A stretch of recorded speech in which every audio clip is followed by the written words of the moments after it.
Good evening दोस्तों, मैं Bhupesh Jawangan career academy YouTube channel पे आप सभी का हार्दिक स्वागत करता हूं। आज हम लोग शिक्षक भर्ती परीक्षा जो 2023 में हुई थी उसका क्वेश्चन पेपर देखने वाले हैं, जो कि आपके आगामी जो होने वाला है शिक्षक भर्ती परीक्षा उसके लिए महत्वपूर्ण रहेंगे, बहुत ही ज़्यादा इंपॉर्टेंट रहेंगे। और जिन लोग का CGTET या CTET दोनों में से कोई भी क्वालिफाई हो गया है उन लोग के लिए बहुत ही ज़्यादा इंपॉर्टेंट सुनहरा अवसर है। अभी बहुत सारे पोस्ट आने वाले हैं, तो आज हम लोग वही जो पिछला वाला पेपर था 2023 में शिक्षक भर्ती परीक्षा वाला, उसका हम लोग हिंदी का टॉपिक देखने वाले हैं, हिंदी सब्जेक्ट, जिसमें से 20 क्वेश्चन आए हुए थे। ठीक है, तो ध्यान से देखिएगा दोस्तों। अगर हम हमारे चैनल से आप लोग जुड़े नहीं हैं, सब्सक्राइब नहीं किए हैं, तो सबसे पहले वही कर दीजिए। चलिए शुरू करते हैं। फर्स्ट क्वेश्चन है, जिसका उत्तर पद प्रधान हो एवं प्रथम पद गौण हो क्या कहलाता है, बताइए। इसका आंसर देखते हैं। सबसे पहले तो हम लोग बात करते हैं अवयवी भाव समास। अवयवी भाव समास में हम लोग क्या पढ़े हैं, जैसे कि उदाहरण हम लोग पढ़ते हैं दिनों दिन, रिपीट होता है इसमें, दिनों दिन हो गया, भर पेट हो गया, यथाशक्ति, बहुत सारे उसको उदाहरण, अवयवी भाव समास को उदाहरण बोल रहा हूँ ना, यथाशक्ति, ठीक है, प्रतिदिन, ये सब किसके उदाहरण है, सब क्या अवयवी भाव समास के उदाहरण है। कर्मधारय समास की बात करें तो कर्मधारय समास में क्या है, जिसमें जो पहला पद है वो द्वितीय पद की विशेषता बताता है, जैसे कि नीलकमल, अभी क्वेश्चन आया हुआ था CGTET में, नीलकमल है। नीलकमल मतलब क्या हो रहा है, जो कमल, कमल की विशेषता कौन बता रहा है, जो पहला वाला पद है हमारा, पहला वाला शब्द क्या है, नीला है, तो कमल जो है नीला है, ये बोल रहे हैं। तो इस प्रकार जो क्वेश्चन रहते हैं वो क्या है, कर्मधारय रहते हैं, और दिनों दिन, प्रतिदिन, ये सब क्वेश्चन रहता है, अवयवी भाव रहते हैं। ठीक है ना। अब हम लोग देखते हैं तत्पुरुष समास है कि व्यधिकरण समास है, यही दोनों में हो सकता है, दोनों में आंसर, लेकिन अभी मैं कंफर्म नहीं किया हूँ ना, ध्यान से सुनते रहिए आप लोग।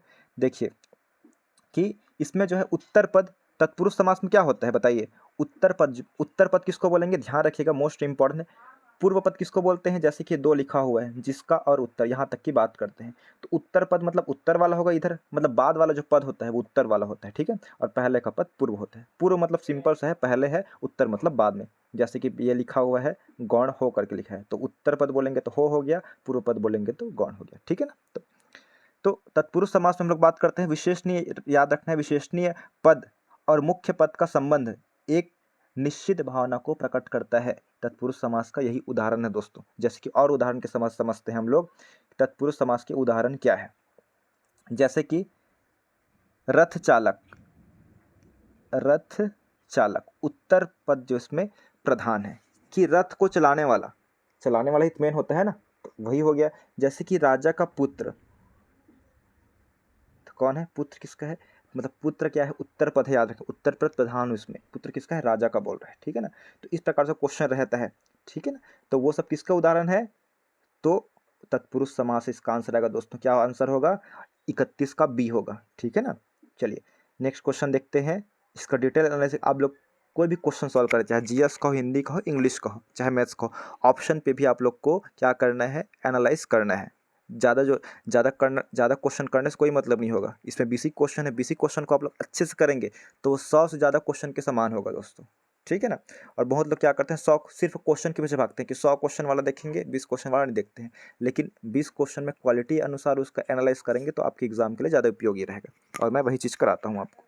आप लोग टीचर की तैयारी करना चाहते हैं, मुझसे जुड़ सकते हैं, मेरी क्लास चल रही है। ठीक है। चलिए उसके बाद देखते हैं, अस्थिरता के कारण कहीं का नहीं रहना भाव व्यक्त करने वाली लोकोक्ति क्या है। कि इस क्वेश्चन में पूछ रहा है कि कौन सी लोकोक्ति है जिसका अर्थ होता है कि अस्थिरता के कारण कहीं का न रहना। ठीक है ना। देखिए फर्स्ट इसमें देखते हैं हम लोग, अंधा पीसे कुत्ता खाए, मतलब कोई दूसरा काम कर रहा है, कोई दूसरा खा रहा है, दूसरे दूसरे के मेहनत का फल दूसरा उठा रहा है, ये हो गया इसका, ये तो नहीं हो सकता। इसमें क्या बोल रहा है, कहीं का नहीं रहना बोल रहा है। बंदर क्या जाने अदरक का स्वाद। ठीक है, मतलब जो है, मान लो कोई पढ़ा लिखा व्यक्ति है, उसके सामने कोई मूर्ख व्यक्ति रख दिया जाए तो उसके ज्ञान क्या क्या क्या करेगा वो। ठीक है, वो जानेगा क्या कितना ज्ञानी है, नहीं जान सकता। इसी प्रकार है वो। और बात करते हैं ढाक के 3 पात, ये वाला हो गया। और कौन सा है उपर्युक्त, कौन, और इस पर फोर्थ ऑप्शन है ढाक के 3 पात। इसका क्या अर्थ होता है दोस्तों, देखिए मेरे चैनल के माध्यम से आप देखेंगे तो आपको अलग से जो सर्च करने की आवश्यकता नहीं होगी, ये मेरे चैनल की खासियत है, क्योंकि मैं जितने भी ऑप्शन रहता है उसको मैं अच्छे से एनालाइज कर देता हूँ, जिसको आपको नेट में सर्च करने की जरूरत ना पड़े। जैसे कि मैंने बता दिया, अंधा पीसे कुत्ता खाए, इसका शाब्दिक अर्थ क्या हो सकता है, कोई दूसरा मेहनत कर रहा है, उस मेहनत का लाभ कोई दूसरा उठा रहा है। अंधा पीस रहा है लेकिन कुत्ता खा रहा है, तो मेहनत कौन कर रहा है, अंधा मेहनत कर रहा है, कुत्ता खा रहा है, मतलब वही है, दूसरे के मेहनत का कोई दूसरा लाभ उठाता है, ये है। बंदर क्या जाने अदरक का स्वाद। ठीक है, मतलब वही है कि जैसे कि हो गया ना, जैसे कि सोनार है, ठीक है, सोनार क्या है, लोह जो सोना की कीमत है वो क्या है, सोनार ही जान सकते हैं, लोहार जानेगा क्या, नहीं जानेगा। तो उचित व्यक्ति के पास क्या है, वो उचित सामान आता है तभी वो जानता है, इस प्रकार से है, ठीक है ना। वही बता दिया, उदाहरण हो गया था। ढाक के तीन पात, ढाक के तीन पात मतलब होता है दोस्तों सदा रह, एक समान रहना, मतलब समान रहना, ठीक है ना, हमेशा समान या स्थिर रहना, स्टेबल रहना, ये होता है। लेकिन हमके क्या पूछा है, अस्थिरता पूछा है, स्थिर पूछा है क्या, नहीं पूछा है। एक ही ऑप्शन तो बच रहा है, तो कौन सा होगा, ऑप्शन नंबर सी होगा, ठीक है ना। धोबी का कुत्ता न घर का न घाट का, इसका मतलब वही होता है, ठीक है ना, अस्थिर मतलब कहीं का न रहना। चलिए नेक्स्ट क्वेश्चन देखते हैं। निम्नलिखित प्रश्न में अनेकार्थी शब्द दिया गया है, मतलब अनेक अर्थ निकलते हैं, ठीक है ना। एक अर्थ शब्द के साथ लिखा है, दूसरा अर्थ बताइए। बेला, जैसे बेला का अर्थ बोल रहा है, बेला एक क्या है जी, सभी जानते हैं फूल है, ठीक है। उसी प्रकार बेला का एक और अर्थ क्या होगा, बलराम होगा कि बर्तन होगा कि सत्य होगा कि आकाश होगा, इसका हमको निकालना है। इसका अर्थ क्या होगा, देखिए, बाकी तो इसका बताने की जरूरत नहीं है। आकाश, आकाश सभी जानते हैं, गगन आसमान, सत्य मतलब, ठीक है ना, बर्तन मतलब जानते हैं, और क्या है, एक क्या है, बलराम है, ये तो नहीं हो सकता। लेकिन बेला मतलब क्या होता है दोस्तों, बताइए। बेला मतलब होता है यार, देखिए दोस्तों, तो बर्तन, बर्तन मतलब किसकी बात हो रही है, बर्तन मतलब जो हम लोग बर्तन यूज़ करते हैं, ठीक है ना, प्याला कटोरा होता है, उसी की बात हो रही है, ठीक है। तो बेला मतलब बर्तन भी होता है, ये याद रखना है। तो बेला का एक मतलब एक फूल से संबंधित होता है, एक इसका मतलब होता है बर्तन भी होता है, याद रखेंगे। बर्तन को और क्या क्या बोलते हैं, प्याला भी बोलते हैं, कटोरा भी बोल सकते हैं, बर्तन मतलब वही जो हम लोग खाने पीने की वस्तु रखते हैं, वही सब है, ठीक है ना। चलिए नेक्स्ट क्वेश्चन देखते हैं। कर्णोद्धार में कौन सी संधि है, कर्ण प्लस उद्धार होगा, इसका पहले तो विच्छेद कर लेते हैं हम लोग। कर्णोद्धार का क्या होगा, तो कर्ण प्लस उद्धार, इसमें कैसे मिल रहा है, जैसे कर्ण में लास्ट में क्या कौन सा स्वर आ रहा है, अ प्लस उ, मिलकर क्या बनता है जी, बताइए, ओ बनता है। तो कर्णोद्धार हो गया। अब हम लोग देखते हैं अ प्लस उ किस में मिलते हैं, अब सभी को मालूम है वो किस में मिलते हैं, गुण स्वर संधि में मिलते हैं। तो आंसर कौन सा है, वो होगा गुण स्वर संधि, इसका सही आंसर होगा दोस्तों। बाकी का भी उदाहरण बता देता हूँ मैं। तो ऐसे प्रकार के होंगे, उसमें गुण स्वर संधि होंगे। आप लोग मेरा वीडियो नहीं देखे हिंदी का, तो बहुत ही अच्छा वीडियो मैं बना चुका हूँ इसमें, जो डला हुआ है इसमें, ठीक है ना, CGTT के लिए जो मेन बनाया हुआ था, सब यूट्यूब चैनल में डला हुआ है, प्लेलिस्ट में जाकर देख लीजिएगा। चलिए देखते हैं अयादि स्वर संधि के उदाहरण किस प्रकार होते हैं। जैसे कि अयादि स्वर संधि में होगा नयन, ने प्लस अन, पवन, पावक, ये सब अयादि स्वर संधि। दीर्घ स्वर संधि में क्या होता है, जैसे कि विद्यालय, विद्यालय का संधि विच्छेद क्या होता है, तो इसका होता है दोस्तों विद्या धन आलय, विद्यालय होगा। सेम सेम मिलता है, आ प्लस आ मिलेगा, सेम सेम स्वर इसमें मिलता है। और वृद्धि स्वर संधि में क्या होता है, एक प्लस एक, देखिए एक प्लस एक क्या होगा, यहाँ पे क्या मिल रहा है, का मतलब क्या है, ए मिल रहा है, अ मिल रहा है, और यहाँ पे ए मिल रहा है। अ प्लस ए क्या होता है, ए होता है, तो एक एक हो जाता है, सभी जानते हैं एक एक, ये कौन सा है, वृद्धि स्वर संधि। लेकिन हम हमको पूछा गया कर्णोद्धार, कर्णोद्धार का मतलब क्या होगा दोस्तों, तो कर्णोद्धार मतलब इसका संधि होगा वो है गुण स्वर संधि, ठीक है ना। बोर नहीं होइएगा, ठीक है ना, 20 क्वेश्चन है, 20 क्वेश्चन को हम लोग इतना डिटेल से करने वाले हैं जिसकी आपकी तैयारी हिंदी नहीं पढ़ोगे तो भी चल जाएगा, ठीक है ना जी। तो बोर नहीं होना है।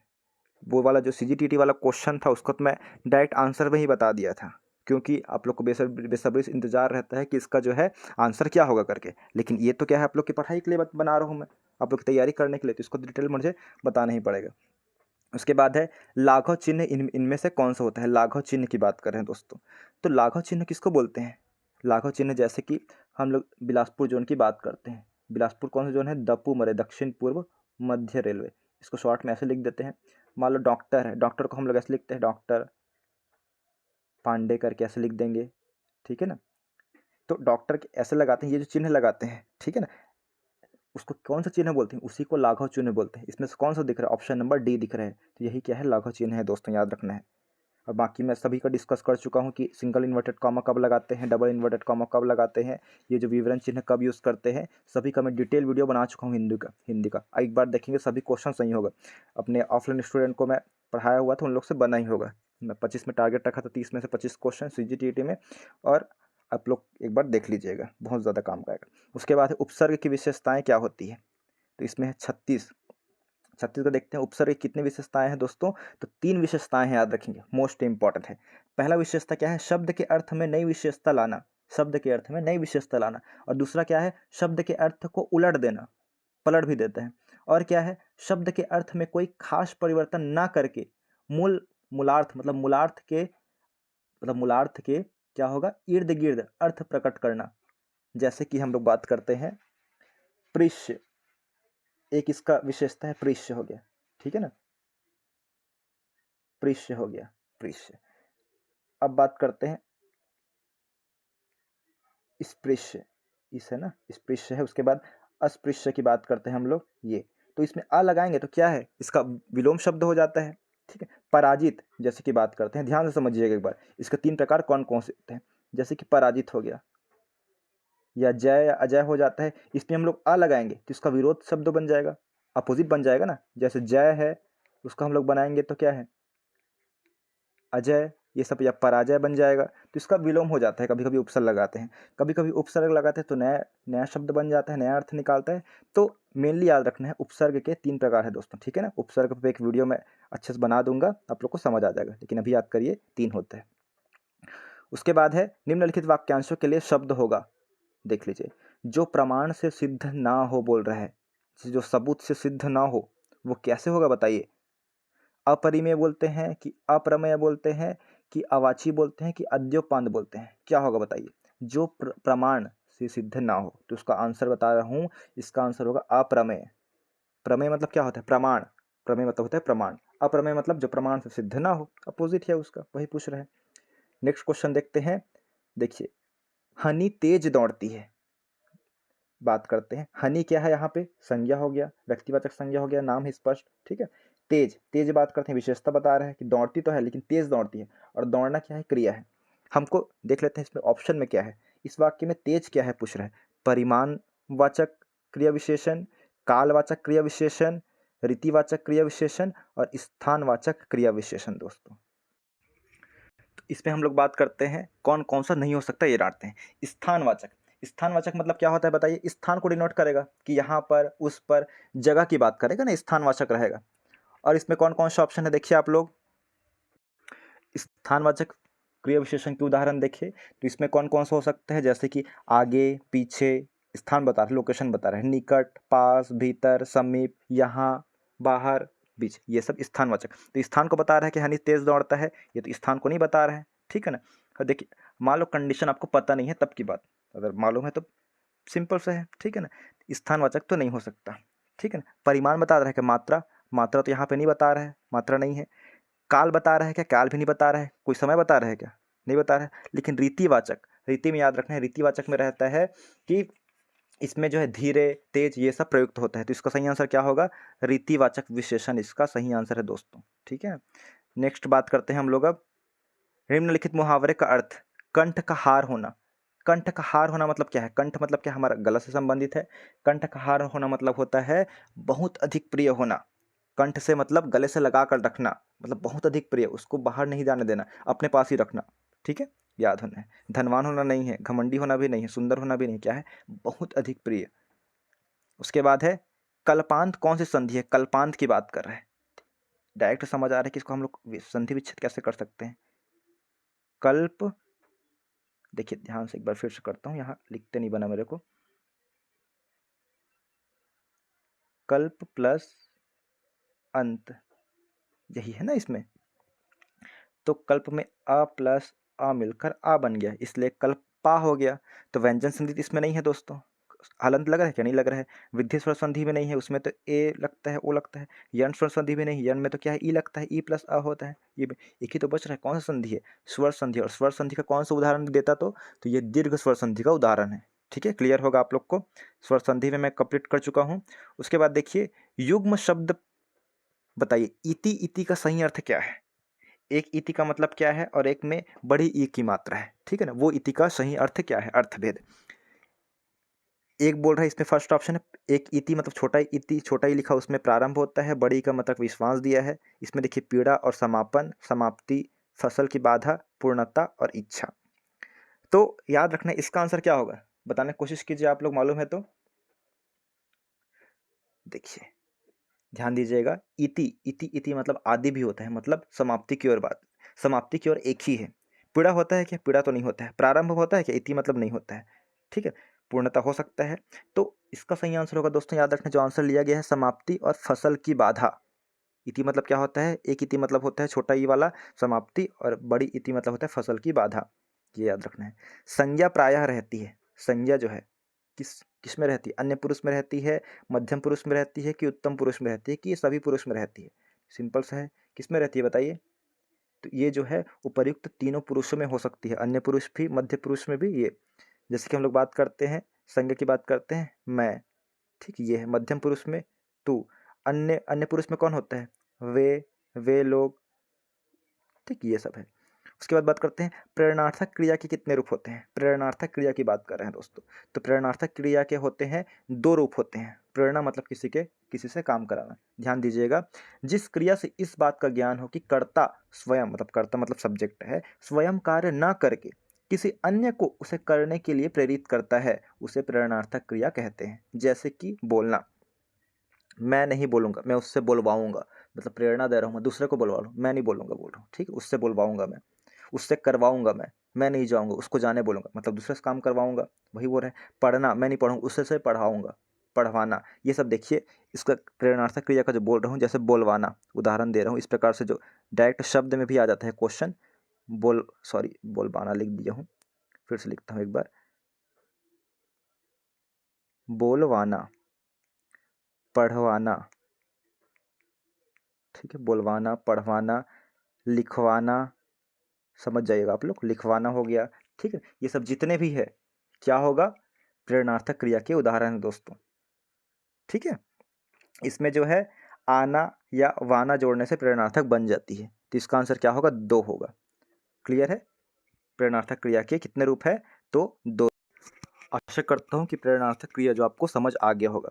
2 रूप कौन कौन से हैं, आप लोग सोच रहे होंगे कि 2 रूप तो होते हैं, लेकिन सर ये नहीं बताएं कि 2 रूप कौन कौन से हैं। तो मतलब वही बोल रहा हूँ, 2 रूप यही है कि कितने रूप हैं बोल रहे हैं ना, जैसे कि बोलना, सॉरी इसमें कर देता हूँ मैं, 2 रूप कौन कौन से उसकी बात करते हैं। जैसे बोलना, मैं खुद नहीं बोलूँगा, बोलवाऊँगा, मतलब बोलवाना,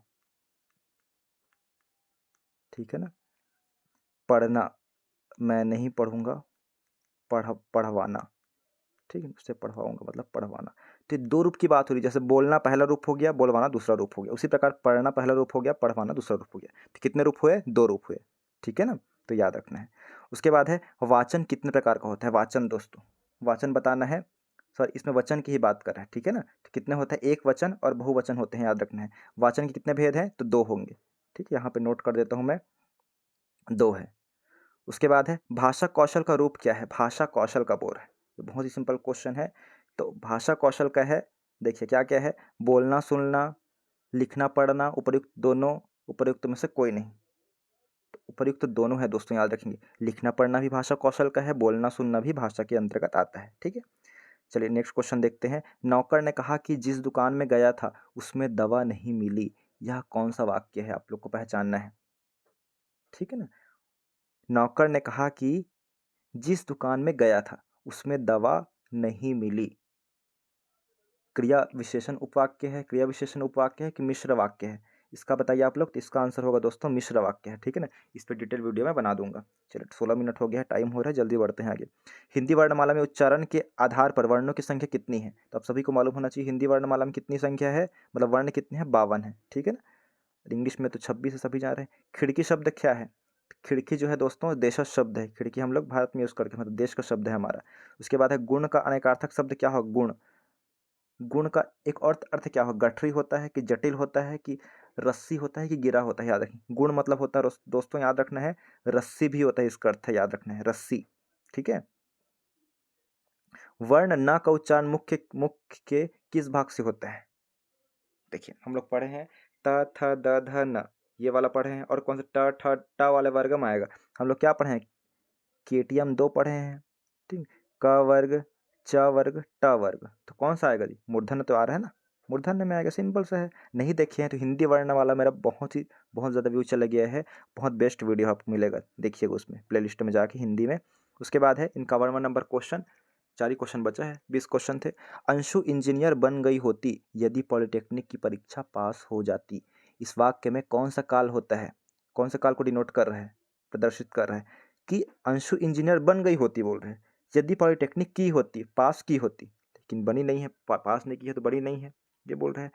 अपूर्ण है कि हेतु हेतु मतभेद है कि पूर्ण भूतकाल है, पूर्ण तो नहीं है, पूर्ण हुई है क्या, नहीं हुई है, ठीक है ना।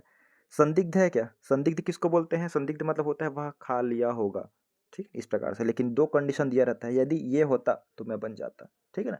यदि मैं बीएड किए रहता, ठीक है, तो ये बन जाता। यदि मैं सीजीटीटी पास किया रहता तो टीचर बन जाता, इस प्रकार से है। ये कौन सा होगा, इस प्रकार की जितना भी है, यदि मैं बस से नहीं गया रहता तो ये नहीं होता, इस प्रकार जितने भी उदाहरण है हेतु हेतु मतभेद भूतकाल में आएंगे, ठीक है। उसके बाद है मनोहर शब्द में संधि है, बहुत बार बताया हूं इसको, मनोहर, सरोवर, ये सब में क्या आएगा जी, मनोहर का संधि विच्छेद क्या होता है, मनः प्लस हर होगा, याद रखेंगे, मनोहर हो जाएगा, ठीक है। तो इसका सही आंसर क्या होगा, 52 का सही आंसर होगा विसर्ग संधि, ठीक है। उसके बाद है केंद्रित और अधिकता में क्रमशः प्रत्यय इस प्रकार है, केंद्रित और अधिकता में, केंद्रित में कौन सा प्रत्यय लगा है, इत प्रत्यय लगा है, दिख रहा है सभी को, ठीक है ना। अधिकता में कौन सा प्रत्यय लगा है बताइए, ता प्रत्यय लगा है, तो इत छोटा ई लगा है ना, केंद्रित में देखिए छोटी की मात्रा लगा है, ये हो सकता है कि ये तो नहीं हो सकता, ये भी नहीं हो सकता, दृढ़ भी नहीं है, एक ही तो बच रहा है, इत और ता, क्लियर है। चलिए सेकंड लास्ट क्वेश्चन है हमारा, एकता शब्द का पर्यायवाची होगा, एकता, एक रूप सा, एक सा बोल रहा है, एक रूप बोल रहा है, ऐक्य बोल रहा है और एक जैसा बोल रहा है, एकता शब्द का पर्यायवाची क्या होगा बताइए। तो इसका पर्यायवाची होगा, याद रखना है, मेनली ऐक्य होगा, ठीक है। उसके बाद है अनंत, लास्ट क्वेश्चन है हमारा, अनंत का विलोम क्या है, अनंत का विलोम पूछ रहा है, ठीक है ना। इति, इति मतलब तो आदि होता है, इति नहीं हो सकता। ससीम, न्यून, न्यून मतलब क्या है, कम होता है। निवार्य, न्यून का किसका होगा, अधिक का न्यून होगा, ठीक है, इसका तो नहीं। लेकिन अनंत का क्या होगा दोस्तों, याद रखेंगे। असीम मतलब क्या होता है, देखिए याद रखिएगा, एक जो मैं बोल रहा हूँ असीम, आपकी असीम कृपा होगी, मतलब बहुत ज़्यादा कृपा होगी, अनंत कृपा जिसका बखान नहीं किया जा सकता। तो अनंत और असीम एक ही है। अगर हम लोग असीम की बात करें, विरोध क्या होगा, तो ससीम होता है, ससीम होगा, ठीक है जी। तो अनंत का भी वही होगा ना, अनंत और असीम एक ही है, तो चाहे असीम का अपोजिट पूछे, विलोम पूछे, या अनंत का पूछे, क्या होगा, ससीम ही होगा। तो आंसर कौन सा होगा हमारा, डी होगा, ससीम, ठीक है। आशा करता हूँ कि वीडियो आप लोग को ठीक लगा होगा। ऐसे ही वीडियो और मैं बनाते रहूँगा। अगर चैनल से नहीं जुड़े हैं तो चैनल से जुड़ जाइए सब्सक्राइब करके, ठीक है दोस्तों, थैंक यू।